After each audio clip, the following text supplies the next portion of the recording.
freue mich, dass du mitkommst.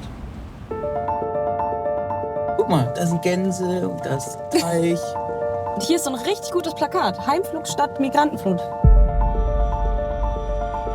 Ich wusste gar nicht, dass du das für Zeit hier verbracht hast. Fiete!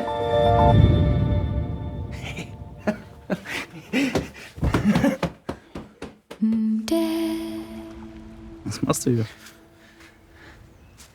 Mich verabschieden. Wie lange kennt ihr euch eigentlich schon? Hat er nie was erzählt?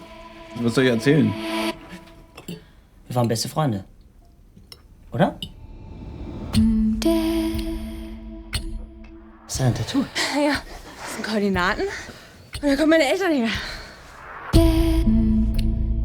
Auf Mali haben sich wieder irgendwelche Aktivisten auf die Landebahn geklebt. Ja, gut haben sie es gemacht. Ja? Ich bin ja der Meinung, dass der Airbus einfach landen sollte und die einfach überfahren. Es war ein Spaß, Leute, jetzt kommt mal runter. Was geht eigentlich? Ich will einfach wissen, was bei dir los ist. Luca war mal im Knast, weil er jemanden totgefahren hat. Seitdem haben wir uns nicht mehr gesehen. Yes! Verlieren tut der Seele gut, weißt du? Aber das kennst du nicht, ne? Das ist deine Altbauwohnung. Kannst du aufhören mit diesem toxischen Rumgepimmel? Warum war ich im Knast? Kennst du die ganze Wahrheit?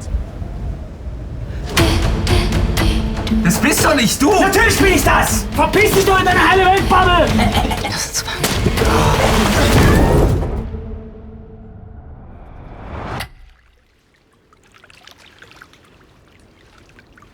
Dead.